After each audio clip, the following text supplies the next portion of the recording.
ഗുരുവായൂരപ്പൻ്റെ തിരുനാമം ഉച്ചരിക്കുമ്പോൾ, ഭാഗവതത്തെക്കുറിച്ച് കേൾക്കുമ്പോൾ, പറയുമ്പോൾ, സ്മരിക്കാൻ എന്തെങ്കിലും ഒരവസരം ഉണ്ടാവുമ്പോൾ ഹൃദയത്തിന് കുളിരുക വരണം. അതുകൊണ്ട് തന്നെ സകല ദുരിതങ്ങളിൽ നിന്നും തൻ്റെ പ്രിയപ്പെട്ടവരെ ഭഗവാൻ രക്ഷിക്കുന്നു.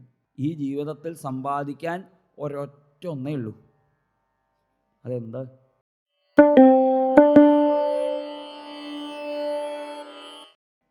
ഭഗവാനോടും ഭക്തജനങ്ങളോടും ഭാഗവതത്തോടും സമാനമായ പ്രേമമുള്ളവർക്കേ ഭാഗവതത്തെ അറിയാൻ വഴി തുറന്നു കിട്ടൂ. ഇഷ്ടമുണ്ടാവണം. കൃഷ്ണ എന്ന് വിളിക്കാൻ, ഗുരുവായൂരപ്പ എന്ന് വിളിക്കാൻ, ഭാഗവതമെന്ന വാക്ക് ഉച്ചരിക്കാൻ, ഭക്തൻ എന്ന വാക്ക് ഉച്ചരിക്കാൻ, അതിനുള്ളൊരിഷ്ടം. അത് പറയണ സമയത്ത് ഗുരുവായൂരപ്പൻ്റെ തിരുനാമം ഉച്ചരിക്കുമ്പോൾ, ഭാഗവതത്തെക്കുറിച്ച് കേൾക്കുമ്പോൾ, പറയുമ്പോൾ, സ്മരിക്കാൻ എന്തെങ്കിലും ഒരവസരം ഉണ്ടാവുമ്പോൾ ഹൃദയത്തിന് കുളിരുക വരണം. അങ്ങനെയുണ്ടോ? എന്നാൽ ഭാഗവതം കേൾക്കാൻ അധികാരിയായി. അത്രയേ ഉള്ളൂ ഭാഗവതം കേൾക്കാൻ അധികാരം. കല്ലു വേണോ നീല നിറം കോലും നല്ല കല്ലു വേണോ, മല്ല വൈരി പേരോലുന്ന കല്ലു വേണമോ, ഇന്ദ്രനീലമണിവർണ്ണം പൂണ്ടു ലക്ഷ്മി വക്ഷസ്ഥിലായി സാന്ദ്രമോദം വിളങ്ങുമാ കല്ലു വേണമോ, നാരായണ നാരായണ നാരായണ നാരായണ നാരായണ നാരായണ രാധാ ഗോവിന്ദ. പശുക്കളെ പാലിക്കുന്ന നന്ദഗോപൻ ശൗരിയോടു പിശുക്കെന്നെ വാങ്ങിയതാം കല്ലു വേണമോ, നാരായണ നാരായണ നാരായണ നാരായണ നാരായണ നാരായണ രാധാ ഗോവിന്ദ. ഭഗവാന്റെ തിരുനാമ സങ്കീർത്തനങ്ങൾ ചെയ്യുമ്പോൾ തന്നെത്താനെ നാവ് ഉണരണം. ഭഗവാന്റെ നാമസങ്കീർത്തനം ചെയ്യാനുള്ള കൊതി എനിക്ക് അടങ്ങിയിട്ടില്ല എന്ന് മനസ്സ് പറയണം. അങ്ങനെ പറയുന്നുണ്ടോ? എന്നാൽ ഭാഗവതം കേൾക്കാൻ അധികാരിയായി. വിഷാൻ മഹാഗ്നേ പുരുഷാദർശനാൽ അസൽസഭായ വനവാസകൃച്ഛ്രത മൃധേ മൃധേനേകമഹാരഥാസ്ത്രത ദ്രൗണ്യസ്ത്രതശ്ചാസ്മ ഹരേഭിരക്ഷിത. അല്ലേ ഗുരുവായൂരപ്പ, പല പല ആപത്തുകൾ ഞങ്ങളുടെ ജീവിതത്തിൽ വന്നപ്പോൾ അങ്ങാണ് ഞങ്ങളെ രക്ഷിച്ചത്. എത്രയോ ആപത്തുകൾ വന്നപ്പോൾ ഞങ്ങളൊക്കെ അങ്ങയുടെ തൃച്ചേവടികളെ സ്മരിച്ചു. ഞങ്ങൾക്ക് നാഥനായിട്ട് വേറെ ആരും ഇല്ല എന്ന് ഞങ്ങൾക്ക് ഉറപ്പുണ്ടായി. വേറെ ആരുടെയും ഒരു നാമം ഉച്ചരിക്കാൻ മറ്റാരെങ്കിലും ഞങ്ങളെ സഹായിക്കുമോ എന്ന് അന്വേഷിക്കാൻ ഞങ്ങൾ പുറപ്പെട്ടിട്ടില്ല. ത്വയൈവ നാഥേന, അങ്ങ് മാത്രം നാഥനായിട്ടുള്ളവരാണ് ഞങ്ങൾ. ഞങ്ങൾക്ക് വേറെ ഒരു നാഥനുമില്ല. ഞങ്ങൾക്ക് ആശ്രയിക്കാൻ യോഗ്യനായിരിക്കുന്ന ഒരാൾ എന്ന് വേറെ ആരെക്കുറിച്ചും തോന്നിയിട്ടില്ല. കൃഷ്ണ എന്ന് വിളിച്ചാൽ കൃഷ്ണ ഓടി വന്ന് ഞങ്ങളെ രക്ഷിക്കുന്നുള്ള കാര്യത്തിൽ ഞങ്ങൾക്ക് സംശയലേശമില്ല. പിന്നെ എന്തിനാണ് വേറൊരാളെ ഞങ്ങൾ ആശ്രയിക്കുന്നത്? എന്നിങ്ങനെ അങ്ങയെ മാത്രം ശരണം പ്രാപിച്ച ഞങ്ങളെ രക്ഷിക്കാൻ എപ്പോഴും കൃഷ്ണൻ ഓടി വരുമെങ്കിൽ, ആപത്ത് വരുമ്പോഴൊക്കെ കൃഷ്ണ എന്ന് വിളിക്കാൻ ഞങ്ങൾക്ക് സാധിക്കുമെങ്കിൽ, അപ്പോഴൊക്കെ ഓടി വന്ന് ഞങ്ങളെ രക്ഷിക്കാൻ കൃഷ്ണൻ തയ്യാറാകുമെങ്കിൽ, കൃഷ്ണ ഇനി എൻ്റെ ജീവിതത്തിൽ നിത്യവും ദുഃഖം മാത്രം മതി. അങ്ങനെ ദുഃഖം വരുമ്പോഴൊക്കെ കൃഷ്ണനെ എനിക്ക് വിളിക്കാമല്ലോ.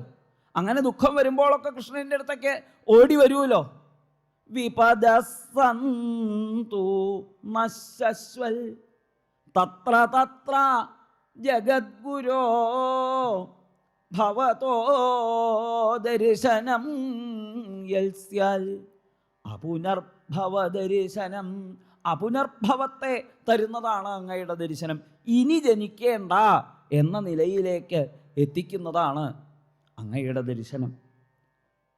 എത്ര കണ്ടാലും മതിയാവാത്ത, ഒരു തവണ കണ്ടാൽ പിന്നെ അടുത്ത തവണ കൃഷ്ണനെ കാണുമ്പോൾ മറ്റൊരു രൂപത്തിലാണ്, മറ്റൊരു തരത്തിലാണ്. മരകതമണിമയ ചേല കൃഷ്ണ മരകതമണിമയ ചേല. ഇടയ്ക്കാണെങ്കിൽ മനോഹരമായിരിക്കുന്ന രത്ന സ്വർണ്ണ അലങ്കൃതങ്ങളായിരിക്കുന്ന ആഭരണങ്ങളെ ചാർത്തി പീതാംബരം ധരിച്ച് ഓടി വരണു എങ്കിൽ, മറ്റൊരവസരത്തിലാണെങ്കിൽ അമ്മയുടെ കയ്യിൽ നിന്ന് അടിമേടിക്കാൻ പാകത്തിലുള്ള വികൃതികൾ കാണിച്ച് അമ്മ പേടിപ്പിക്കുമ്പോൾ കാലന് പോലും പേടി തോന്നുന്ന ഈ കൃഷ്ണൻ കണ്ണു ചുവപ്പിച്ച് ചുണ്ട് അങ്ങനെ വിറപ്പിച്ചുകൊണ്ട് എന്നെ അടിക്കരുത് അമ്മേ, ഞാൻ ഇനി ചെയ്യില്ല എന്ന് പറഞ്ഞ് കരയുന്ന രൂപത്തിൽ ഇടയ്ക്ക് വിജയ സാരഥേ എന്ന നിലയ്ക്ക് യുദ്ധരംഗത്തിൽ പേടിച്ചു നിൽക്കുന്ന ആ അർജുനൻ്റെ കുബുദ്ധിയെ ഇല്ലാതെയാക്കുന്ന ലോകഗുരുവായിട്ട് ഇങ്ങനെയൊക്കെ പല പല വേഷഭൂഷകളിൽ കാണപ്പെടുന്ന കൃഷ്ണ, നിന്റെ ഒരു തവണ കണ്ട ദർശനം പിന്നത്തെ തവണ ഒരു തരത്തിലാണ്. അപുനർഭവ ദർശനം. അങ്ങനെയുള്ള ദർശനം ഉണ്ടാകുമെങ്കിൽ ഞങ്ങൾക്ക് വേറെ ഒന്നും വേണ്ട. ഞങ്ങൾ അതുകൊണ്ട് തന്നെ ആനന്ദം അനുഭവിക്കണു, ഞങ്ങൾ അതുകൊണ്ട് തന്നെ സുഖം അനുഭവിക്കണു, ശാന്തി അനുഭവിക്കണു, സമാധാനം അനുഭവിക്കണു. പിന്നെ ഉണ്ടായ ഒരു പ്രശ്നങ്ങളെക്കുറിച്ചും ഞങ്ങൾക്ക് ടെൻഷൻ ഉണ്ടാവാറില്ല. ഇപ്പോൾ ബ്രഹ്മാസ്ത്രമയച്ച ഈ ദ്രൗണിയെ, അശ്വത്ഥാമാവിൻ്റെ ബ്രഹ്മാസ്ത്രത്തിൽ നിന്ന് പോലും ഒരു നോട്ടം കൊണ്ടാണ് കൃഷ്ണൻ ഞങ്ങളെ രക്ഷിച്ചത്. സുദർശനേന സ്വാസ്ത്രേണ സ്വാനാം രക്ഷാം വ്യഥാത് വിഭൂ. തൻ്റെ ആൾക്കാരെ ഭഗവാൻ രക്ഷിക്കുക അങ്ങനെയാണ്. തൻ്റെ ആൾക്കാരെ ഭഗവാന് രക്ഷിക്കാൻ വലിയ വലിയ വേഷം കെട്ടുകളുടെ ഒന്നും ആവശ്യമില്ല. ഒരു നോട്ടം, ഒരു ഗർജനം, ഇത്രയൊക്കെ വേണ്ടുള്ളൂ. അതുകൊണ്ട് തന്നെ സകല ദുരിതങ്ങളിൽ നിന്നും തൻ്റെ പ്രിയപ്പെട്ടവരെ ഭഗവാൻ രക്ഷിക്കുന്നു. അങ്ങനെയുള്ളൊരു ദർശനം കൊണ്ട് ഞങ്ങളെ കൃഷ്ണനാണ് രക്ഷിച്ചത് എന്ന പൂർണ്ണ ബോധ്യത്തോടെ ഭഗവാനെ സ്തുതിച്ച കുന്തി മാതാവ് തൻ്റെ നേരെ യുദ്ധരംഗത്തിൽ വച്ച് വീണ് കിടക്കുന്ന രഥചക്രവും എടുത്തുകൊണ്ട് ധൃതരഥചരണോഭ്യല അഭ്യയാചലൽഗു ഹരിരിവഹന്തുമിഭം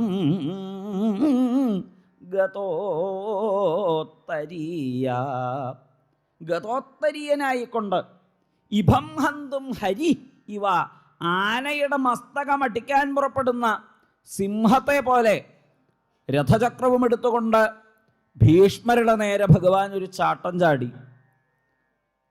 ഇന്നൊന്നുകിൽ ആയുധമെടുക്കില്ല എന്ന് പറഞ്ഞ കൃഷ്ണൻ ആയുധമെടുക്കും, അതല്ലെങ്കിൽ ആ അർജുനൻ്റെ കഥ ഞാൻ കഴിക്കുമെന്ന് ദുര്യോധനാദി കൗരവർക്ക് വാക്ക് കൊടുത്തിട്ടാണ് അമ്പും വില്ലുമെടുത്ത് ഭീഷ്മാചാര്യര് ഒരു നാൾ യുദ്ധത്തിന് പുറപ്പെട്ടത്.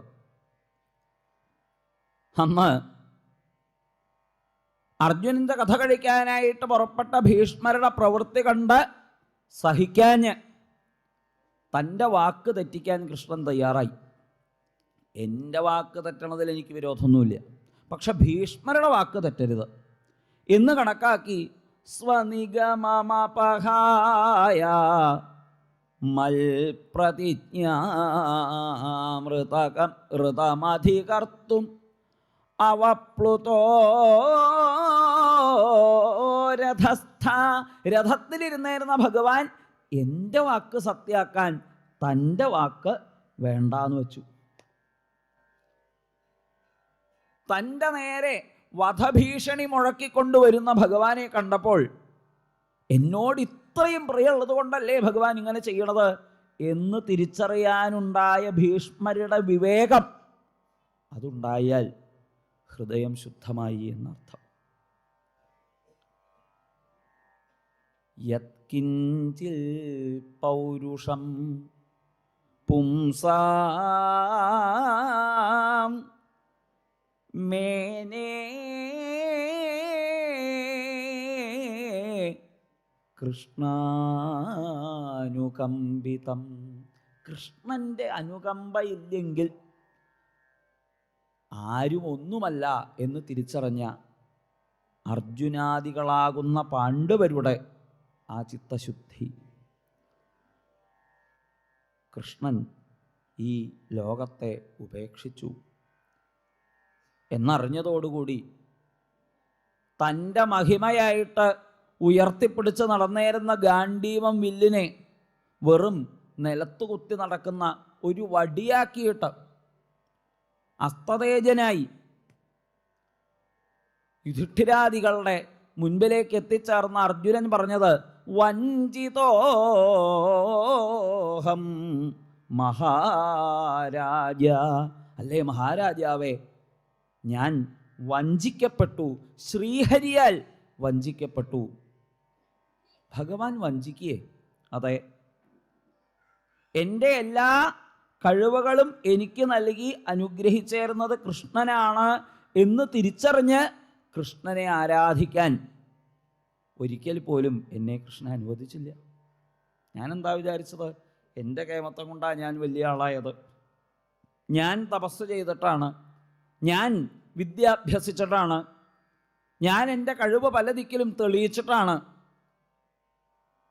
പക്ഷേ എനിക്കിന്ന് മനസ്സിലാവണു, യത്സന്നിധാവഹമു ഖണ്ഡവമഗ്നയേദം ഇന്ദ്രം ച സാമരഗണം തരസാ വിജിത്യ. ഇന്ദ്രാദികളെപ്പോലും ജയിച്ചുകൊണ്ട് ഖണ്ഡവപ്രസ്ഥത്തിന് അഗ്നി കൊടുക്കാൻ എനിക്ക് സാധിച്ചത് എങ്ങനെയാണ്? യത് സന്നിധൗ, കൃഷ്ണൻ്റെ സന്നിധിയിൽ നിന്നപ്പോഴാണ്. കൃഷ്ണൻ്റെ സന്നിധിയിൽ നിന്നപ്പോഴാണ് ഞാൻ ആ അസ്ത്രമെയ്ത് ലാക്ക് വീഴ്ത്തി ദ്രൗപദിയെ സ്വന്തമാക്കിയത്. കൃഷ്ണൻ്റെ സാന്നിധ്യം കൊണ്ടാണ് ഞാൻ മഹാഭാരത യുദ്ധം ജയിച്ചത്. കൃഷ്ണൻ്റെ സാന്നിധ്യം കൊണ്ടല്ലാണ്ട് എനിക്ക് ഒരു കാര്യവും ചെയ്യാൻ സാധിച്ചിട്ടില്ല. എന്നാൽ കൃഷ്ണനോ നർമാണ്യുദാരരുചിരസ്മിതശോഭിതാനി ഹേ പാർത്ഥ ഹേ അർജുന സഖേ കുരുനന്ദന എന്നിങ്ങനെ എൻ്റെ കൂടെ ഇരുന്ന കളിയും ചിരിയും പറഞ്ഞ് ഒപ്പം ഉണ്ടിട്ടും ഒപ്പം ഉറങ്ങിയിട്ടും ഒപ്പം നടന്നിട്ടും എന്നെ ഒരു കൂട്ടുകാരനെ പോലെ കൊണ്ടു നടന്നപ്പോൾ എനിക്കത് തിരിച്ചറിയാൻ സാധിച്ചില്ലല്ലോ എന്ന വ്യഥ കൊണ്ട് ഒരു വാക്ക് പോലും ഉരിയാടാനാവാതെ കണ്ട് മധ്യമ പാണ്ഡവനായ അർജുനൻ ആ ഇന്ദ്രപ്രസ്ഥം വിട്ട് എങ്ങോട്ടെന്നില്ലാതെ ഇറങ്ങി. അനുജൻ്റെ യാത്ര കണ്ട് അഗ്രജന്മാരും അനുജന്മാരും ഒപ്പം പുറപ്പെട്ടു. ഹിമാലയത്തിൻ്റെ പല പ്രദേശങ്ങളിലായിട്ട് അവരൊക്കെയും ദേഹമുപേക്ഷിച്ചു. അവസാന കാലത്തെങ്കിലും ധൃതരാഷ്ട്രർക്കും ഗാന്ധാരിക്കും കൃഷ്ണമാഹാത്മ്യം വിതുരരിലൂടെ തിരിച്ചറിയാൻ സാധിച്ചു. പാണ്ഡവരുടെ രാജ്യഭാരം ഒക്കെ കഴിഞ്ഞതോടുകൂടി പാണ്ഡവ പൗത്രനായ പരീക്ഷിത്ത് ഭരണാധികാരമേറ്റെടുത്തു. അന്ന് ആ പരീക്ഷിത് രാജാവ് ഭരണം ആരംഭിച്ചതോടുകൂടിയിട്ട് ലോകമെമ്പാടും പ്രച്ഛന്നവേഷനായിക്കൊണ്ട് സഞ്ചരിക്കാൻ തുടങ്ങി. പല വേഷങ്ങളിലും അദ്ദേഹം സഞ്ചരിച്ച് ഓരോ ദിക്കിലും എത്തുന്ന സമയത്ത് തൻ്റെ പൂർവജരായ പാണ്ഡവരുടെ കഥകൾ ധാരാളമായിട്ട് അങ്ങനെ കേൾക്കാം. അവരുടെ കഥകൾ മാത്രമാണോ കേൾക്കണത് എന്നാണെങ്കിൽ അവരുടെ കഥകൾ മാത്രമല്ല കേൾക്കണത്. അവർ വെറും 5 പേര് ഈ വലിയതായ മഹാഭാരത യുദ്ധത്തെ ജയിച്ച് ഇന്ന് കേമന്മാരായി എങ്കിൽ അതിനൊരു കാരണമുണ്ട്. എന്താ കാരണം? ഭീഷ്മദ്രോണതടാ ജയദ്രഥ ജലാഗാന്ധാര നീലോൽപല ശല്യഗ്രാഹവതീ കൃപേണ വഹനീ കർണേന വേലാകുല അശ്വത്ഥാമവികർണഘോരമകരാഃ ദുര്യോധനാവർത്തിനീ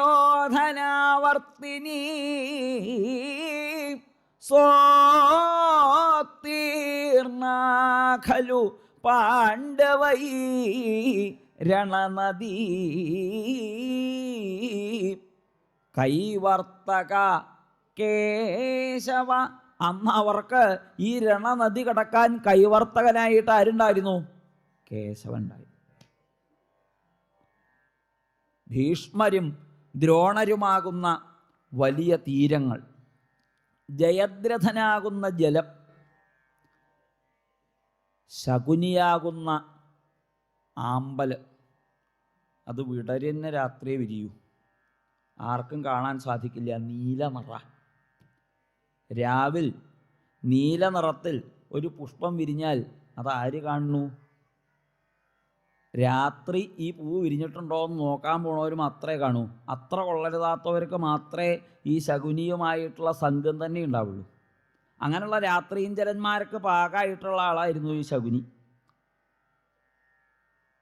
ഇനിയോ ശല്യരാകുന്ന മുതല, കൃപരാകുന്ന ഒഴുക്ക്, കർണനാകുന്ന വലിയ തിരമാലകൾ, അശ്വത്ഥാമാവ്, വികർണൻ തുടങ്ങിയതായ ഘോര മത്സ്യങ്ങൾ, ദുര്യോധനനാകുന്ന ചുഴി,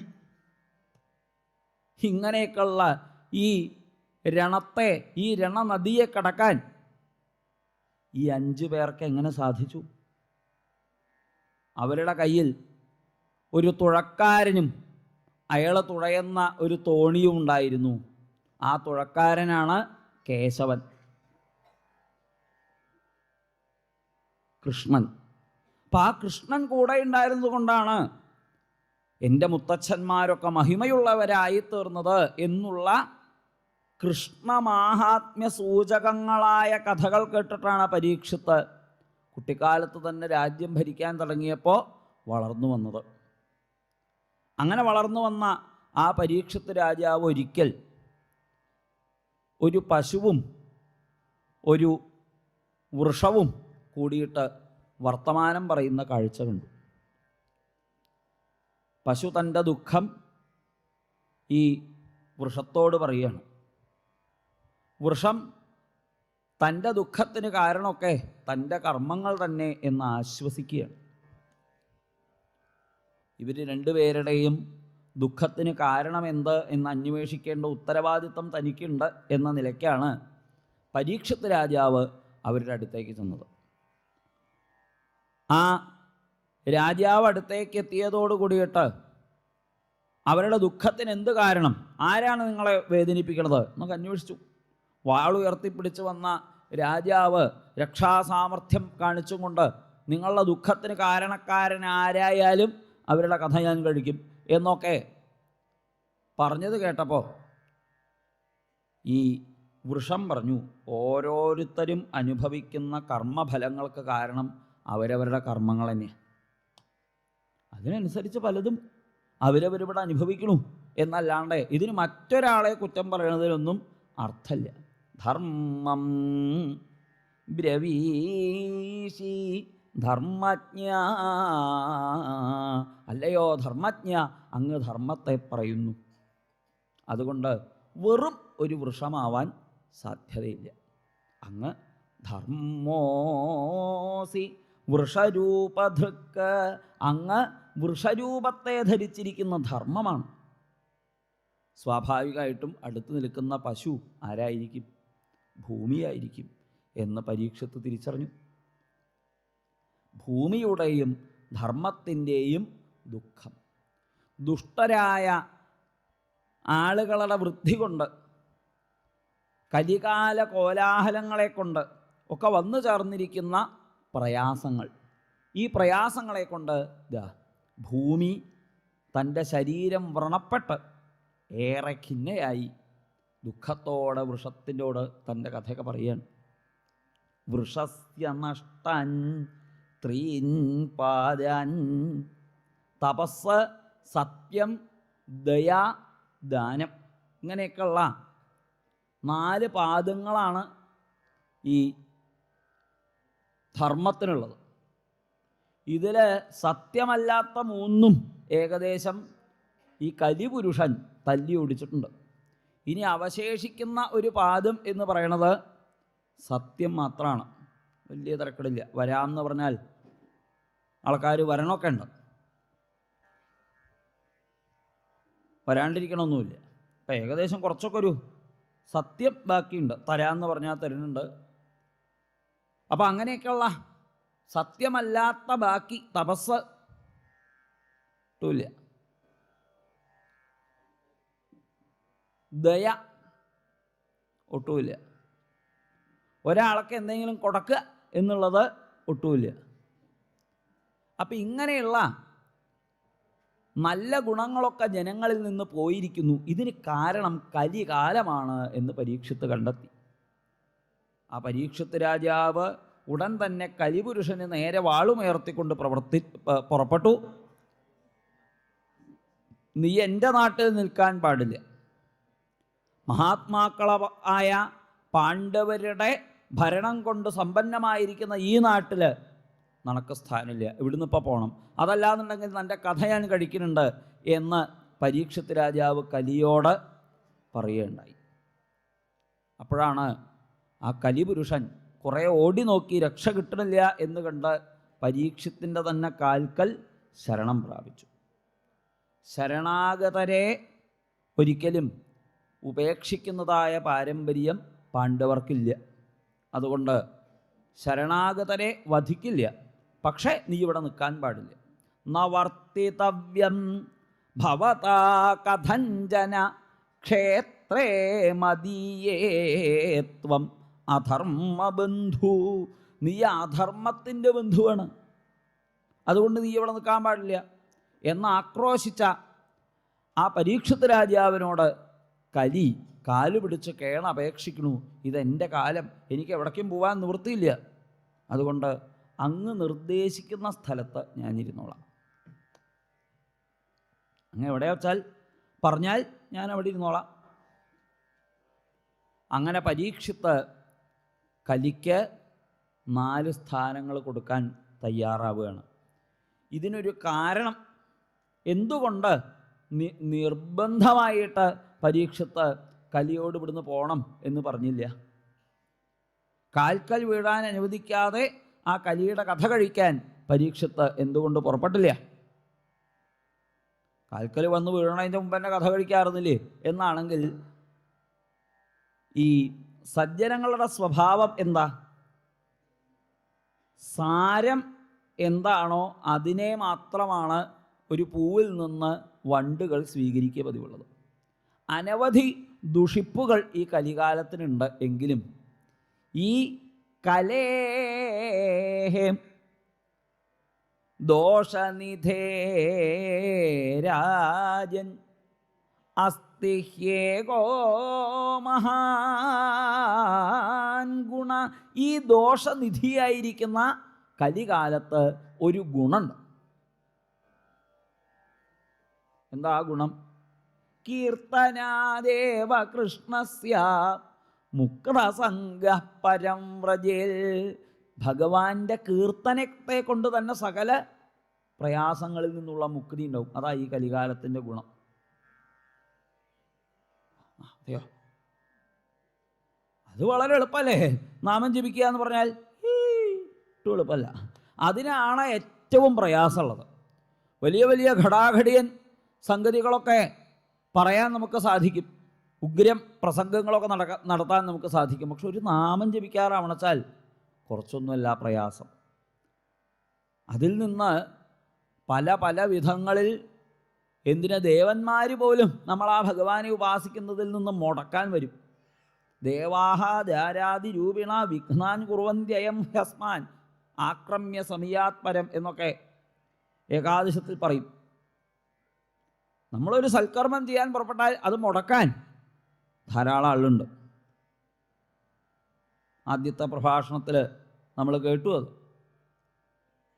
ധാരാളം വിഘ്നങ്ങളുണ്ട് നമുക്ക് ഈശ്വരനെ ആരാധിക്കണം എന്നുണ്ടെങ്കിൽ. ആ വിഘ്നങ്ങളെല്ലാം തട്ടിമറച്ച് ഭഗവാന്റെ തിരുനാമം ജപിക്കാൻ സാധിക്കുക എന്ന് പറഞ്ഞാൽ എളുപ്പമായ കാര്യമൊന്നുമല്ല. ഇന്നിപ്പോൾ എല്ലാവരും മുടക്കിയിരിക്കണ ഒന്നാണല്ലോ നാമം ജപിക്കുക എന്നുള്ളത്.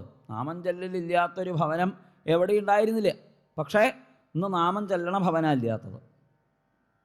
വലിയ വലിയ സത്സംഗങ്ങളൊക്കെ നടത്തും, അനേകം പ്രഭാഷണങ്ങളൊക്കെ കേൾക്കും, എല്ലാവരും നാമം ജപിക്കൂ എന്ന് ഉദ്ഘോഷിക്കും. സത്രം കഴിയും, എല്ലാവരും പോവും, കസവമുണ്ട അഴിച്ചു വയ്ക്കും, വെയിലത്തിട്ട് ഉണക്കും, മടക്കി വയ്ക്കും, കടന്നുറങ്ങും. അത് തന്നെ. ഇത് മാത്രം മതിയോ? അല്ല. ആ സംസ്കൃതിയെ തുണർന്നു കൊണ്ടുപോകാനായിട്ട് സാധിക്കണം. ആ സാരം, ആ തേന് അത് ഉണ്ണുന്നത് നിലനിർത്തണം. ആ സ്വാദിങ്ങനെ എപ്പോഴും ആസ്വദിച്ചു കൊണ്ടിരിക്കണം. അങ്ങനെയുള്ള ഭഗവാന്റെ തിരുനാമജപമാ ആകുന്ന ഒരേ ഒരു വഴി കൊണ്ട് തന്നെ സകല പ്രയാസങ്ങളിൽ നിന്നും ജനങ്ങൾക്ക് രക്ഷപ്പെടാൻ ഈ കലികാലം വഴിയൊരുക്കും എന്ന് കണ്ടിട്ടാണ് കലിക്ക് 4 സ്ഥാനങ്ങൾ ആദ്യം കൊടുത്തു. ദ്യൂതം പാനം സ്ത്രീയസൂന എത്ര ആധർമ്മശ്ചതുർവിധ. 4 വിധത്തിലുള്ള അധർമ്മം. ദ്യൂതം ചൂതുകളി, വിനോദോപാധികളെ ധനാർജനത്തിനുള്ള ഉപാധികളാക്കി തീർക്കുന്നതിന് ഒക്കെയും ചൂതുകളി എന്ന് പറയാം. അവിടെ കലിക്ക് സ്ഥാനമുണ്ട്. പാനം അത് വിസ്തരിക്കേണ്ട ആവശ്യമില്ല, എല്ലാവർക്കും നിശ്ചയമുണ്ട്. പിന്നെ സ്ത്രീയ, ചീത്ത സ്ത്രീകൾ എവിടെയുണ്ടോ, അവരെ പ്രാപിക്കുന്ന പുരുഷന്മാരെവിടെയുണ്ടോ അവിടെയൊക്കെ കലിക്ക് സ്ഥാനം. ഹിംസ, അവിടെ കലിക്ക് സ്ഥാനം. അതീർത്ഥങ്ങളിൽ വെച്ച് അനാവശ്യമായിട്ട് ഒക്കെ ജീവജാലങ്ങളെ ഹസിക്കുക, ഹനിക്കുക ഒക്കെ ചെയ്താൽ അതെന്താണ്? കലിക്കുള്ള വാസസ്ഥാനമായി തീരും. 4 കൊടുത്തപ്പോൾ കലി പിന്നെയും ചിലപ്പോൾ ചില ബസ്സിലൊക്കെ കയറി ഞങ്ങളെ നാട്ടിലൊരു സുഹൃത്ത് പറയും, കാലത്ത് ബസ്സിൽ കയറിയിട്ട് 1000ൻ്റെ നോട്ട് കൊടുത്താലും പിന്നെയും ചോക്കി അവർ ഒരു 50 പൈസ എന്ന മട്ടിൽ കലി ചോദിച്ചു, പുനശ്ച നോടി തരുമോ എന്ന് ചോദിച്ചപ്പോൾ ജാതരൂപം അതാൽ പ്രഭു, അമിതമായി കൂട്ടിവെക്കുന്ന ധനം എവിടെയുണ്ടോ അവിടെയൊക്കെ കലിക്ക് സ്ഥാനം. അപ്പോൾ കലിക്ക് സന്തോഷമായി. പിന്നെ 6ാമതൊന്ന് ചോദിക്കണം എന്ന് കലിക്ക് തോന്നിയില്ല. ധനത്തിൽ ആരക്കാ കമ്പല്ലാതിരിക്കുക. ധനാർജനത്തിന് വേണ്ടിയിട്ട് ഏത് തോന്നിവാസവും കാണിക്കാൻ ആരും തയ്യാറാവും. കള്ളക്കളി കളിക്കണോ? ആവാം. കള്ളു കുടിക്കണോ, കുടിപ്പിക്കണോ? ആവാം. സ്ത്രീകളെ വിൽക്കണോ, വാങ്ങണോ? ആവാം. കൊല്ലണോ? ആവാം. കാശ് കിട്ടുമോ? ഈ ഒരൊറ്റ ചോദ്യമേ ഉള്ളൂ. അപ്പം കാശിന് വേണ്ടിയിട്ട്, ധനത്തിന് വേണ്ടിയിട്ട് ജനങ്ങൾ എന്തും കാണിക്കും എന്ന് കലിക്ക് തോന്നിയതുകൊണ്ട് കലികാലം ഇനി വേറൊരു വരം ചോദിച്ചില്ല. കലിയെ അടക്കി ഞാൻ എന്ന് പരീക്ഷത്തിന് തോന്നിയെങ്കിലും കലികാല വൈഭവം ആരെ ബാധിക്കാതിരിക്കും. കലിയെ അടക്കിയെന്ന് വിചാരിച്ച പരീക്ഷത്തിനെയും ഒരു ദിവസം കലി ബാധിച്ചു. കാട്ടിൽ പോയി നായാട്ട് നടത്തി. ലോകർക്ക് ദുഷ്ടരായ മൃഗങ്ങളിൽ നിന്ന് സംരക്ഷണം നൽകാനാണ് നായാട്ട്. അപ്പം ആ ഹിംസയിൽ പരീക്ഷത്തിനൊരു ആനന്ദം തോന്നി. അങ്ങനെ കൊല്ലുക, ആൾക്കാരിങ്ങനെ എല്ലാവരും കൂടിയും പുറപ്പെട്ട ചില കൂറ്റൻ ശക്തിയുള്ള മൃഗങ്ങളെയൊക്കെ ഇങ്ങനെ അമ്പ ചെയ്ത് വീഴ്ത്തി വാളുകൊണ്ട് വെട്ടി വീഴ്ത്തിയൊക്കെ അവരുടെ കഥ കഴിയണ സമയത്ത് ഒരു പരാക്രമശാലി തന്നെയാണ് ഞാൻ എന്നങ്ങനെ തോന്നിപ്പോവുക. തൻ്റെ ആ കഴിവിൻ്റെ വൈഭവത്തിൽ അങ്ങനെ അഭിമാനം തോന്നുക.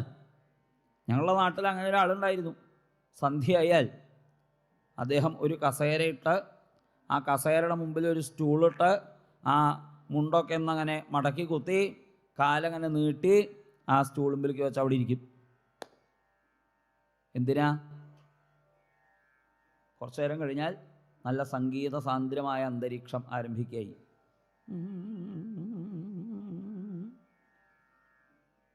കൊതു അതിങ്ങനെ കാലുമ്പിൽ കടിക്കും. 1, 2, 3, 4 അദ്ദേഹം ഇങ്ങനെ ആ ഓരോരോ കൊതു വരുമ്പോഴും ആ നീട്ടി വെച്ച കാലുമ്പിൽ ഇങ്ങനെ കടിക്കുന്ന സമയത്ത് ആ പട്ട അങ്ങനെ ഒരു സ്റ്റോക്ക് എല്ലാ ദിവസവും ഉണ്ടാക്കി വയ്ക്കും. അദ്ദേഹത്തിൻ്റെ ഒരു വിനോദ ഹിംസ. ഓരോ അടി അടിക്കുന്ന സമയത്ത് ഇങ്ങനെ ആ കൊതു ചത്തു വീഴുന്നത് നിങ്ങൾ അയ്യാ എന്താ അതിൻ്റെ ഒരു രസം. എനിക്ക് വൈകുന്നേരമൊക്കെ ഒന്ന് ട്രൈ ചെയ്യാം. എന്തായാലും നാമജപമൊന്നുമില്ലല്ലോ. എന്നാൽ നേരം പോക്കിനെ ആ മുണ്ടൊക്കെ എന്തെങ്കിലും മടക്കി കയറ്റി വെച്ചൊരു കാല് നീട്ടി അവിടെ ഇരുന്നാൽ ഇവിടെ സാമാന്യം ഉണ്ടേനും. ഇത്രയേശേ ഉള്ളൂ. ഓരോ കടി കടിച്ചാൽ എന്തായാലും വന്ന വഴിക്ക് സ്വീകരണമൊക്കെ നല്ലോണം ഉണ്ടായി. അപ്പോൾ അങ്ങനെ ഹിംസയിലൊരു രസം തോന്നുക. അങ്ങനെ രസം തോന്നിയപ്പോഴോ പരീക്ഷത്തിനെയും കലി ബാധിച്ചു. ക്രുദ്ധനായി, വിശപ്പും ദാഹവും സഹിക്കവയ്യാണ്ടായി. അടുത്ത കൊണ്ട് ഒരു ആശ്രമത്തിലേക്ക് കയറി ചെന്നു. അവിടെ തപസ്സുകൊണ്ട് സമാധിയെ പ്രാപിച്ചിരിക്കുന്ന ഒരു മഹാമുനിയുടെ മുമ്പിൽ ചെന്ന് എനിക്ക് വിശക്കണു, എനിക്ക് ദാഹിക്കണു, എന്തെങ്കിലും തരൂ എന്നൊക്കെ പറഞ്ഞപ്പോൾ അദ്ദേഹം കണ്ണുപോലും തുറന്നിട്ടില്ല. കണ്ടു തുറക്കാൻ നോക്കണം. അദ്ദേഹത്തിൻ്റെ ശരീരത്തെക്കുറിച്ച് തന്നെ ബോധവാനല്ല. പിന്നെയാണോ അപ്പോൾ ഒരാൾ മുമ്പിൽ വന്ന് എന്തെങ്കിലുമൊക്കെ പറയുന്ന സമയത്ത് അത് കേൾക്കണത്? ഒന്നും കേട്ടില്ല. നിങ്ങളൊക്കെ നാട്ടിൽ വരണ സമയത്ത് ഞങ്ങൾ എത്ര കേമായിട്ട് പരിചരിക്കാറുള്ളതാണ്. എന്നിട്ട് ഇവിടെ വന്നപ്പോൾ ഒന്ന് തിരിഞ്ഞ് നോക്കുക, ഇല്ലെങ്കിൽ ഇല്ല എന്നെങ്കിലും പറയുക. ഇതുപോലും ഇല്ല.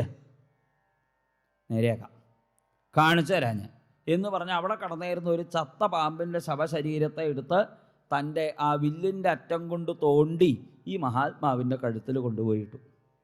ഇപ്പോൾ വിശപ്പ് മാറിയോ? ദാഹം മാറിയോ? മാറിയെന്നാണ് പരീക്ഷത്ത് വെച്ചത്.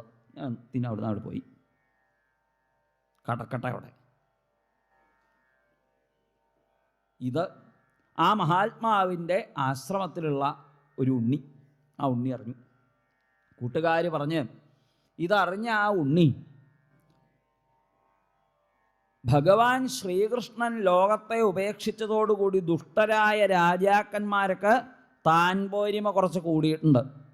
ഞങ്ങൾ ബ്രാഹ്മണരുടെ കഴിവ് എന്താണെന്ന് ഇപ്പം കാണിച്ചു തരാം എന്ന് പറഞ്ഞ് കൗശിക്യാപ ഉപസ്പൃശ്യ വാഗ്വജ്രം വിസസർജ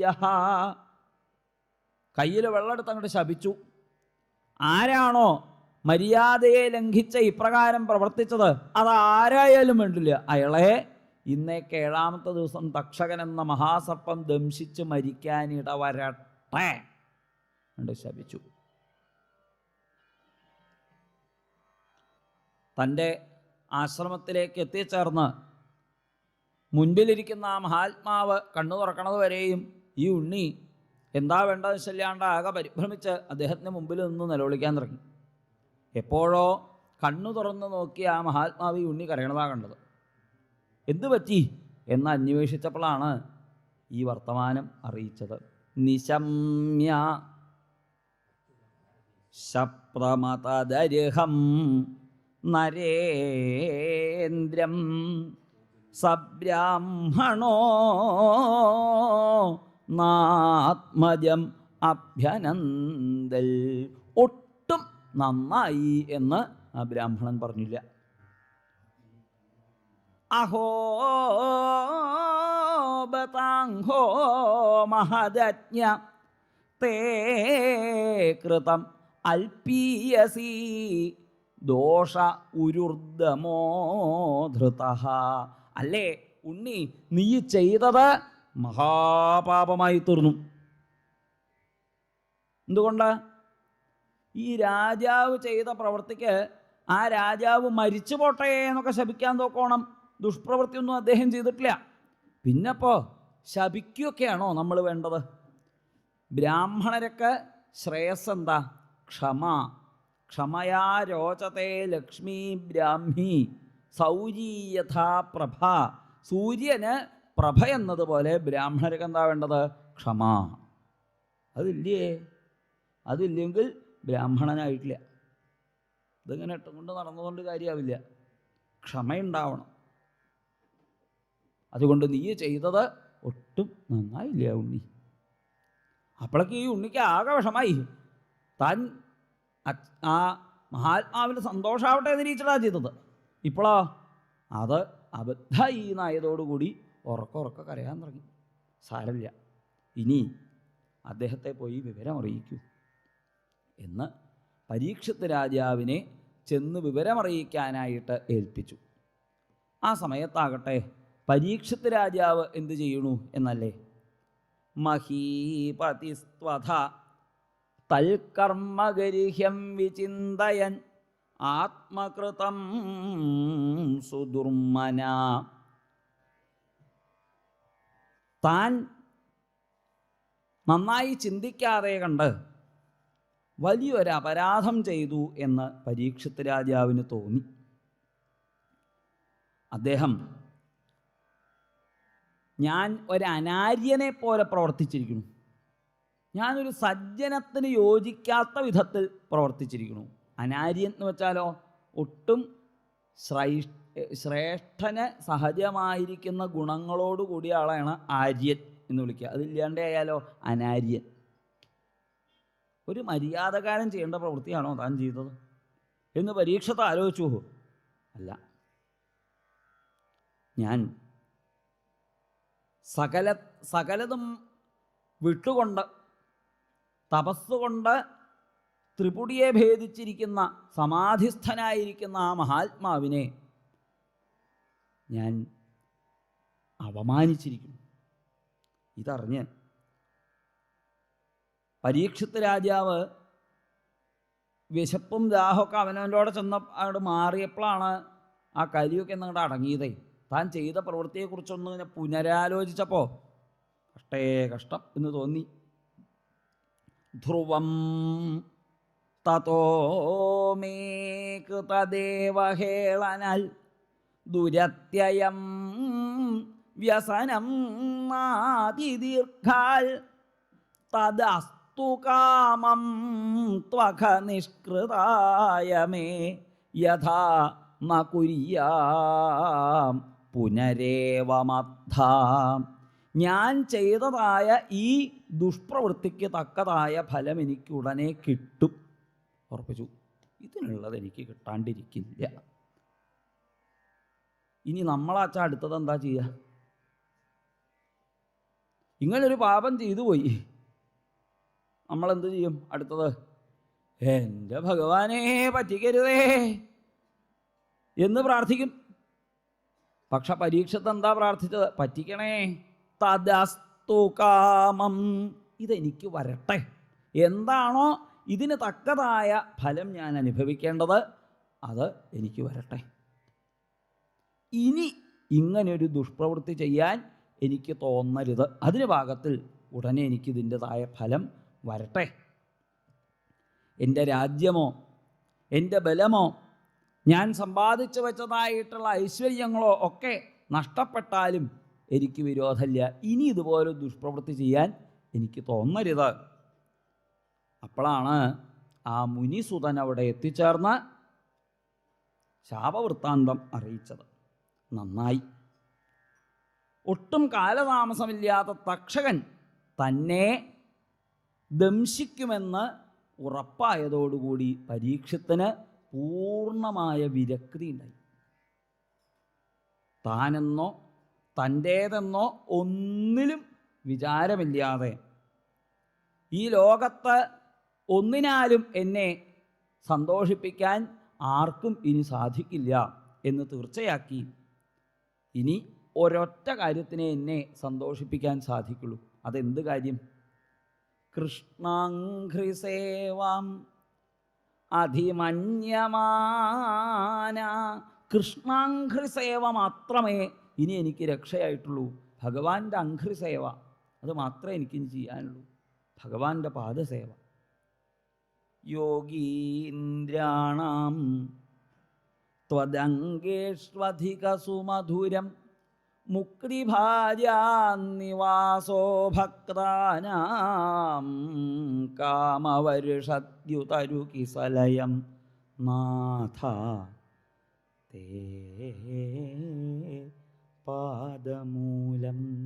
ഭഗവാന്റെ പാദമൂലങ്ങൾ ആശ്രിതർക്ക് കൽപ്പവൃക്ഷത്തെ പോലെയാണ്. എത്രയോ മുക്താത്മാക്കൾ പരിരസിക്കുന്നത് ഭഗവാന്റെ പാദമാകുന്ന ഈ നികേതനത്തിലാണ്. ഞാനും ആ ഭഗവത് പാദത്തെ ശരണം പ്രാപിക്കുന്നു. നിത്യം ചിത്തസ്ഥിതം മേ പവനപുരപദേ കൃഷ്ണ കാരുണ്യസിന്ധോ ഹൃത്വാ നിശ്ചേഷതാപാൻ പ്രതിശതു പരമാനന്ദസന്തോഹലക്ഷ്മി. ഞാനും ഇതാ എന്നെന്നും അങ്ങയുടെ ആ തൃപ്പാദങ്ങൾ എൻ്റെ ചിത്തത്തിൽ ഉറക്കണേ എന്ന് പ്രാർത്ഥിച്ചുകൊണ്ട് അങ്ങേ അവലംബിക്കുകയാണ്. എന്നിങ്ങനെ യാ വൈ ലസൽ ശ്രീ തുളസീ വിമിശ്ര കൃഷ്ണാഘ്രിരേണ്വഭ്യധികാംബുനേത്രീ. യാതൊരു, ഇവിടെ ഒരു വിശേഷണമാണ്. ലസിക്കുന്ന ശ്രീമത്തായിരിക്കുന്ന തുളസി, ആ തുളസീദലങ്ങളുടെ സൗരഭ്യത്തോടും അതിൻ്റെ ആ സ്വാദിനോടും ഒക്കെ മിശ്രണം ചെയ്യപ്പെട്ടിരിക്കുന്ന ശ്രീകൃഷ്ണ ഭഗവാന്റെ അഘ്രിരേണുക്കളെ നയിക്കുന്ന ജലത്തോടു കൂടിയവളായ ആ ഗംഗ എന്ന് വെച്ചാൽ ഭഗവാന്റെ പാദതീർത്ഥമാകുന്ന ഗംഗാനദി. ആ പാദതീർത്ഥമാകട്ടെ എപ്രകാരത്തിലിരിക്കണു? നിരന്തരം എത്രയെത്രയോ യോഗീശ്വരന്മാരാൽ ദേവദേവന്മാരാലൊക്കെ നിരന്തരം തുളസീദളങ്ങളെ കൊണ്ട് അർച്ചിക്കപ്പെട്ട് ആ തുളസീദളങ്ങളുടെ സുഗന്ധം, സൗരഭ്യം, അതിൻ്റെ സ്വാദ് അതിങ്ങനെ കലർന്നിരിക്കുന്നതാണ് ഭഗവാന്റെ പാദധൂളികൾ. ആ പാദധൂളികളെയും വഹിച്ചുകൊണ്ടൊഴുകുന്ന നദിയാണ് ഗംഗാനദി. യാ വൈലസൽ ശ്രീ തുളസീ വിമിശ്ര കൃഷ്ണാഘ്രിരേണ്വഭ്യധികാംബുനേത്രി പുനാതി ലോകാനുഭയത്ര ശേഷാൻ കസ്താം ന സേവേത. മരിഷ്യമാണ്, മരണത്തെ അഭിമുഖീകരിക്കുന്ന ആർക്കാണ് ഈ ഗംഗാനദി സേവ്യയല്ലാത്തത്? മരണം മുമ്പിൽ കാണുന്ന ഒരുത്തൻ സേവിക്കേണ്ടത് ആരെയാ? ഈ ഗംഗാനദിയാണ്. നാരായണീയത്തിലൊക്കെ മേൽപ്പത്തൂര് ഗംഗാനദിയെ സേവിക്കണം എന്ന് പ്രത്യേകം എടുത്ത് പറയുന്നുണ്ടല്ലോ. ഗംഗാ ഗീതാച ഗായത്ര്യപി ച തുളസികാ ഗോപികാ ചന്ദനയ്യത്സാലഗ്രാമാഭിപൂജാ പരപുരുഷ തഥൈകാദശീ നാമവർണ്ണ. ഇപ്പം ഇങ്ങനെയുള്ള ഗംഗാനദിയെ, ഇപ്പം ഗംഗാനദിയെ സേവിക്കാൻ വിടുന്ന കെട്ടും കെട്ടി പോണ്ടേ? കുറെ വടക്കല്ലേ ഗംഗാനദി ഒഴുകണത്, കുറെ അങ്ങോട്ട് പോണ്ടേ, വടക്കോട്ട് ഇങ്ങനെ പോണ്ടേ എന്ന് ആലോചിച്ചാൽ ഭാഗവതം തന്നെ അതിന് മറുപടി മറ്റൊരു ദിക്കിൽ കൃഷ്ണകഥകളൊക്കെ പറഞ്ഞ് അവസാനിപ്പിക്കുമ്പോൾ പറഞ്ഞിരിക്കണു. തീർത്ഥം ചക്രേ നൃപോനം യദജനി യദുഷു സ്വസരിൽ പാദശൗചം. തൻ്റെ പാദശൗചമായിട്ടൊഴുകുന്ന ആ തീർത്ഥത്തെ ഈ തീർത്ഥം രണ്ടാമതാക്കി തീർത്തിരിക്കണു. ഇപ്പോൾ ഗംഗാതീർത്ഥം ആയിരുന്നു ഏറ്റവും കേമം എന്നായി. ഭഗവത് കഥയാകുന്ന തീർത്ഥം ഒഴുകാൻ തുടങ്ങിയതോടു കൂടിയിട്ട് ഗംഗാതീർത്ഥത്തിൻ്റെ ശ്രേയസ് 2ാം സ്ഥാനത്തേക്ക് താഴ്ത്തപ്പെട്ടു. ഇപ്പം കൃഷ്ണ കഥകളാകുന്ന തീർത്ഥമാണ് 1ാം സ്ഥാനത്തിരിക്കുന്നത്.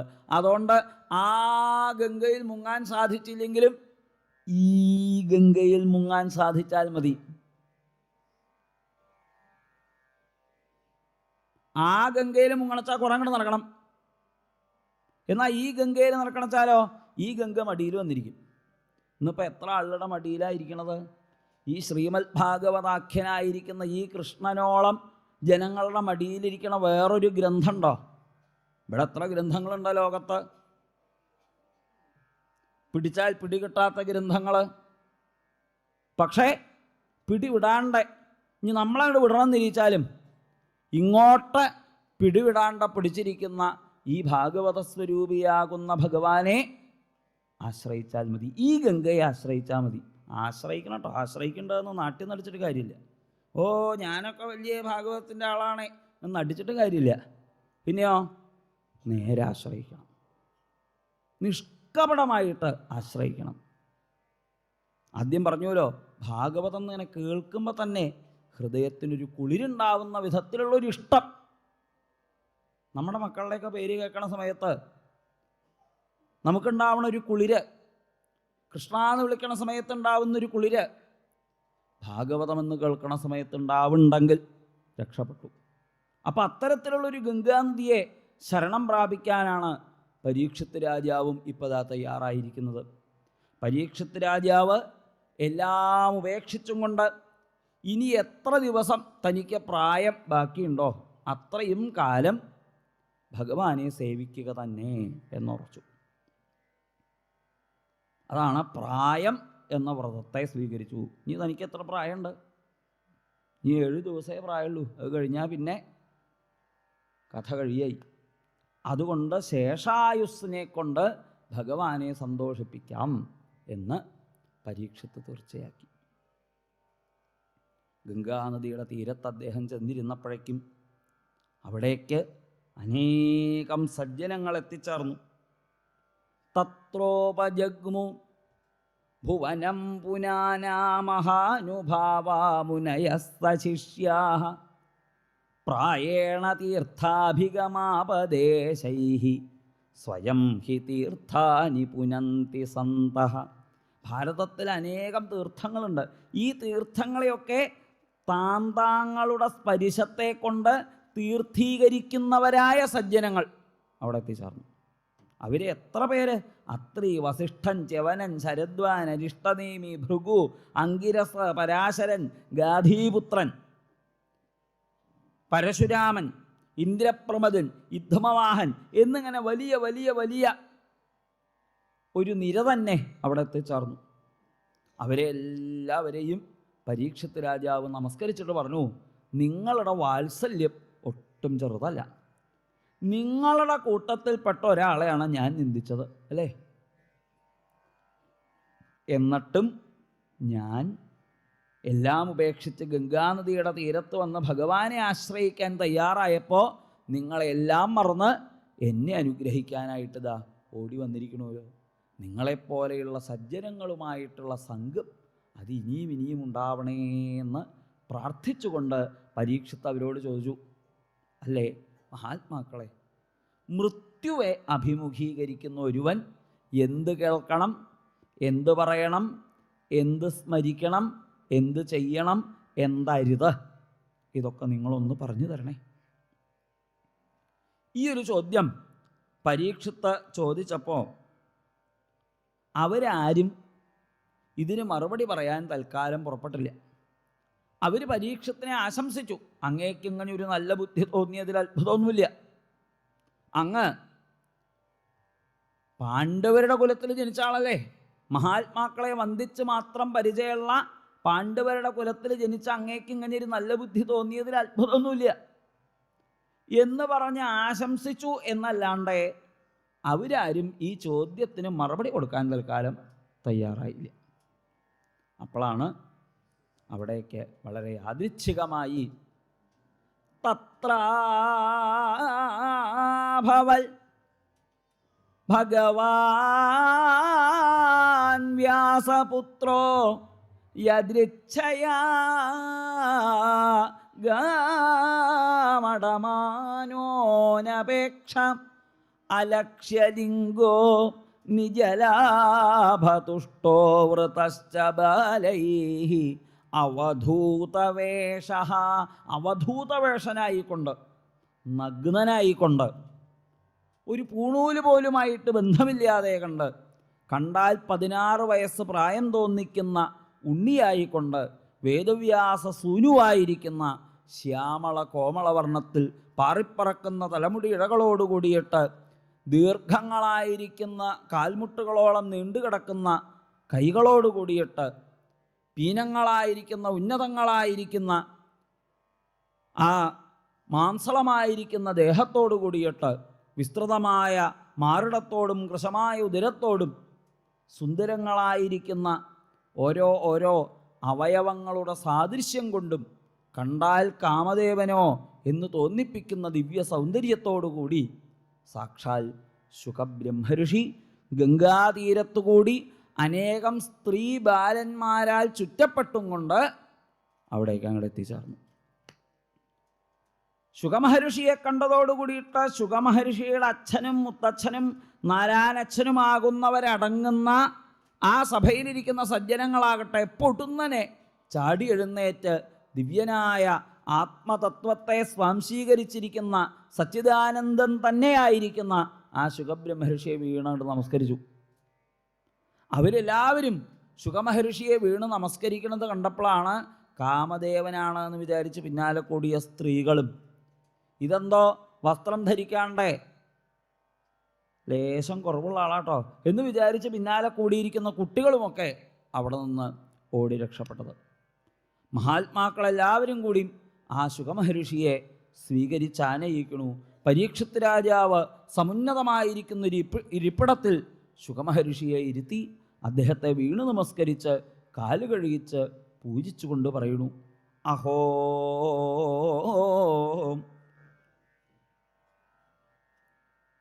അദ്യവയം ബ്രഹ്മൻ, അല്ലയോ ബ്രഹ്മൻ, ഇന്ന് ഈ സാധുവായിരിക്കുന്ന ക്ഷത്രബന്ധു, ഞാൻ ക്ഷത്രിയനാണെന്ന് പോലും പറയാൻ എനിക്ക് ഇന്ന് അർഹതയില്ല.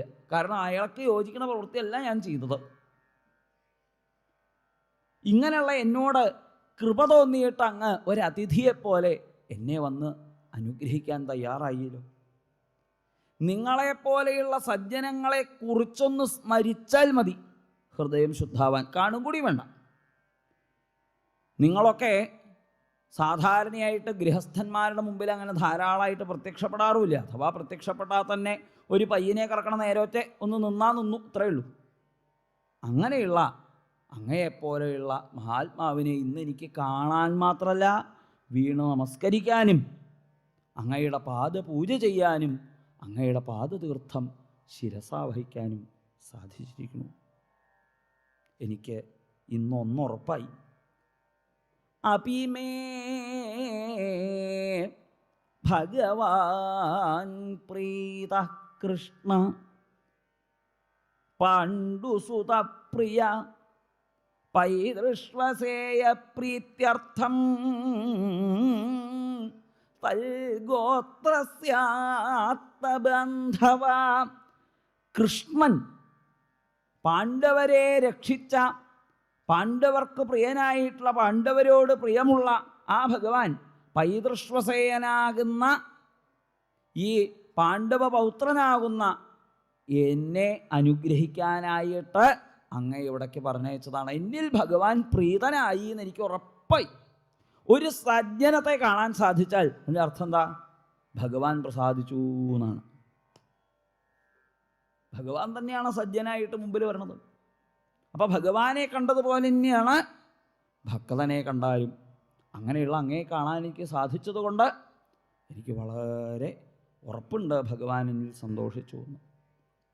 ഇനി ഞാൻ അങ്ങയോട് കണ്ട അവസ്ഥയ്ക്ക് എത്രയ്ക്കായില്ലോ, അതുകൊണ്ട് ഞാൻ ഒരു വട്ടം ചോദിക്കട്ടെ എന്ന് പറഞ്ഞ് നേരത്തെ ചോദിച്ച ആ ചോദ്യം, മൃത്യുവെ അഭിമുഖീകരിക്കുന്ന ഒരാൾ എന്ത് വേണം എന്തരുത് എന്ന് പറഞ്ഞു തരൂ.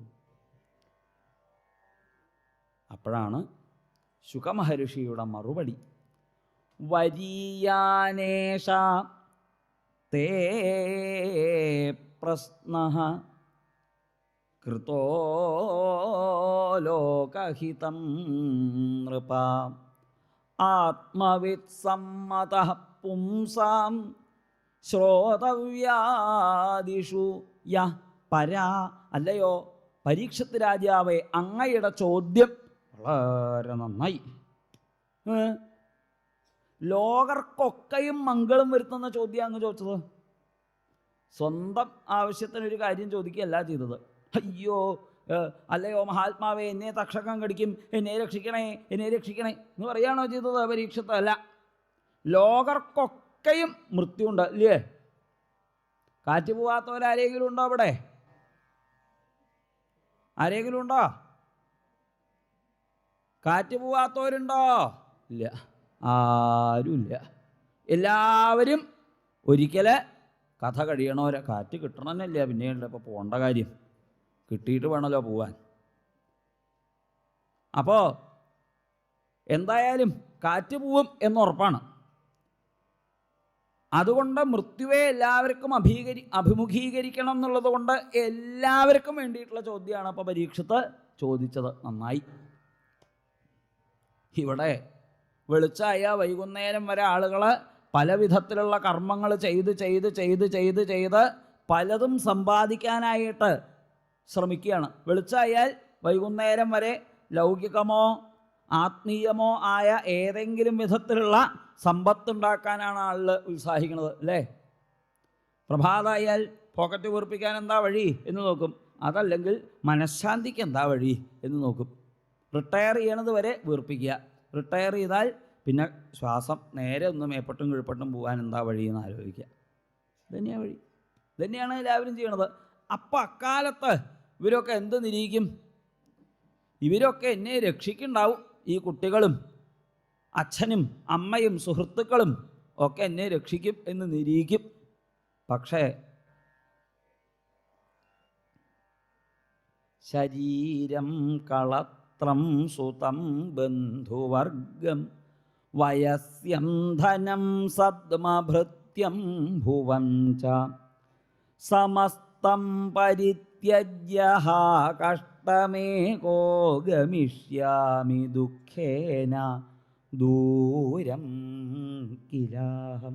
അവസാനം ഒരു വണ്ടി വരും. ഏത് വണ്ടി വരും? ഏത് വണ്ടിയാണ് വരിക? ഒരു വണ്ടി വരും. അയ്യാമിൻ്റെ പടികൂടെ പോത്തും വണ്ടി ജാത്താഹേ, അങ്ങനെ ഒരു വണ്ടി വരും.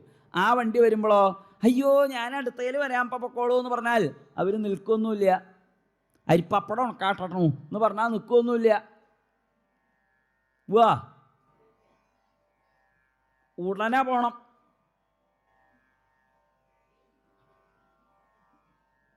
അങ്ങനെ ഉടനെ പോകാറാവുന്ന ആ ഘട്ടം എത്തുവോളവും ചിലർക്ക് മനസ്സിലാവണില്ല. എന്ത്? ഞാൻ എന്നെ രക്ഷിക്കുമെന്ന് വിചാരിച്ച് എൻ്റെ സൈന്യങ്ങളായിട്ട് ചുറ്റും നിർത്തിയിരിക്കുന്ന ഭാര്യയാകട്ടെ, കുട്ടികളാവട്ടെ, അച്ഛനാവട്ടെ, അമ്മയാവട്ടെ, സുഹൃത്തുക്കളാവട്ടെ, ഇവർക്കാർക്കും എന്നെ രക്ഷിക്കാൻ സാധിക്കില്ല. ഇതെങ്ങനെയാ? ശ്വലാങ്കുലേന അതിതിതർത്തി സിന്ധും എന്ന് ഭാഗവതത്തിൽ വേറൊരു ദിക്കില് ഒരു യജമാനനും യജമാനൻ്റെ ശ്വാവും കൂടിയിട്ട് വെള്ളപ്പൊക്കത്തിൽ പെട്ട് മുങ്ങി പൊങ്ങാൻ തുടങ്ങി. മുങ്ങാ. അവസാനം ഈ യജമാനൻ എന്ത് ചെയ്തു അറിയോ? യജമാനൻ ഈ ശ്വാവിൻ്റെ വാലുമ്പിലങ്ങോട്ട് പിടിച്ചു അത്രേ. ആ ശ്വാവും മുങ്ങാണ്. എന്നിട്ടോ ഇതിനെ പിടിച്ചാൽ അതെന്നെ രക്ഷപ്പെടുത്തും എന്ന് യജമാനൻ വിചാരിക്കുന്നു. ശ്വാവ് എന്താ വിചാരിക്കണത്? ഈ കൊള്ളരുതാത്തവൻ തന്നെ രക്ഷിക്കുന്ന ആ ശ്വാവ് വിചാരിക്കണതേ. ഇതല്ലേ എല്ലായിടത്തും നടക്കണത്. അച്ഛനും അമ്മയും വിചാരിക്കും കുട്ടികളെ രക്ഷിക്കുന്നത്. കുട്ടികളെന്താ വിചാരിക്കുക? അച്ഛനും അമ്മയും രക്ഷിക്കുന്നിരിക്കും. എന്നിട്ടോ ആരുടെ കാറ്റാ ആദ്യം പോവാന്ന് ശല്യം പോവാ? ഒരുറപ്പില്ല. നാളെ ഉണ്ടാവുമോ എന്നൊരു ഉറപ്പില്ല. അങ്ങോട്ടെടുത്ത ശ്വാസം ഇങ്ങോട്ട് പുറത്തേക്ക് വരുമോയെന്ന് തന്നെ ഉറപ്പില്ല. അപ്പം ഇങ്ങനെ ഇരിക്കുന്ന അവസ്ഥയിൽ ഈ ജീവിതം കൊണ്ട് മറ്റൊന്നുമല്ല സമ്പാദിക്കേണ്ടത്. ഈ ജീവിതത്തിൽ സമ്പാദിക്കാൻ ഒരൊറ്റ ഒന്നേ ഉള്ളൂ. അതെന്ത്? അന്തേ നാരായണ സ്മൃതി. നാരായണ നാരായണ നാരായണ എന്ന് ഭഗവാന്റെ തിരുനാമം ജപിക്കാൻ സാധിക്കുക. എല്ലാം വെടിഞ്ഞിട്ടു പോകേണ്ടതായൊരു വല്ലാത്ത ഘട്ടമെല്ലാവർക്കും ഭയങ്കരം. നാട്ടുകാർ, വീട്ടുകാർ, കൂട്ടുകാരൊക്കെയും വിട്ടുപിരിയുന്നൊരാ ദുഃഖവേളയിൽ നാവു കുഴയാതെ നാമം ജപിക്കുവാൻ സാധിച്ചിടേണമേ. നാരായണ ഹരേ നാരായണ ഹരേ നാരായണ ഹരേ നാരായണ ഹരേ നാരായണ എന്ന് തിരുനാമം ജപിക്കാൻ സാധിക്കണം. മുക്തി പലവിധമുണ്ട്. പക്ഷേ മുക്തിയേക്കാളും വലുതാണ് ഭക്തി സമ്പാദിക്കുക എന്നുള്ളത്. വലിയ വായുണ്ട്, ആനയുടെ നാവ് പോലെ വലിയ നാവുണ്ടാച്ചതുകൊണ്ട് പ്രയോജനമില്ല. അതുകൊണ്ട് നാമം ജപിക്കാൻ സാധിക്കണം. മരത്തിൻ്റെ പൊത്തുകളെ പോലെയുള്ള കാതുകളുണ്ടെന്ന് വിചാരിച്ചതുകൊണ്ട് കാര്യമില്ല. അതുകൊണ്ട് ഭഗവാനെക്കുറിച്ച് കേൾക്കാൻ സാധിക്കണം. ചില ആളുകളുടെ നാവ് തവളയുടെ നാവ് പോലെയാണ്, നീളം നല്ലോണമുണ്ട്. അതുകൊണ്ട് വേറെ വല്ലതും പറയും. അല്ല വേണ്ടത്, ഗുരുവായൂരപ്പനെ കുറിച്ച് പറയണം. എന്തും പറയുവാൻ പൊന്തുന്ന നാവേ നീ ഇന്നൊന്നു പാടുമോ നാരായണ നാരായണ ഹരേ നാരായണ ഹരേ നാരായണ ഹരേ നാരായണ. ഇങ്ങനെയാണ് ആദ്യം തന്നെ ശുകബ്രഹ്മർഷി ഉപദേശിക്കുന്നത് പരീക്ഷന്. നാമസങ്കീർത്തനയ്യസ്യ സർവപാപപ്രണാശനം പ്രണാമോ ദുഃഖശമന തം നമാമി ഹരിം പരം എന്ന് ഭാഗവതത്തിന് ഒടുക്കം വരെയും ഇതന്നെ പറയാനുള്ളൂ. ഈ ഒന്ന് മനസ്സിലാക്കുക. പിന്നെതാ സൃഷ്ടിയെപ്പറ്റിയൊക്കെ ചോദിക്കുന്ന സമയത്ത് ശുകസാരസ്വത മന്ത്രം കൊണ്ട് ഭഗവാനെ നമസ്കരിച്ച് പരീക്ഷത്തിന് അത്തരം വിഷയങ്ങളെ ശുകബ്രഹ്മർഷി പറഞ്ഞു കൊടുക്കുന്നതാണ് ഇവിടെ. പിന്നീട് അതൊക്കെ അടുത്ത പ്രഭാഷണത്തിൽ കേൾക്കാം. എല്ലാ വാക്കുകളും ഗുരുനാഥന്മാരുടെയും ഗുരുവായൂരപ്പൻ്റെയും പാദങ്ങളിൽ സവിനയം സമർപ്പിക്കുന്നു. സർവത്ര ഗോവിന്ദനാമ സങ്കീർത്തനം കായേന വാചാ മനസേന്ദ്രിയൈർവാ ബുദ്ധ്യാത്മനാ വാ പ്രകൃതേ സ്വഭാവാൽ കരോമി യദ്യത് സകലം പരസ്മൈ നാരായണായേതി സമർപ്പയാമി. സർവേ ഭവന്തു സുഖിനഃ സർവേ സന്തു നിരാമയാഃ സർവേ ഭദ്രാണി പശ്യന്തു മാ കശ്ചിത് ദുഃഖഭാഗ് ഭവേത്. ഓം ശാന്തി ശാന്തി ശാന്തി. ഹരി ഓം ശ്രീ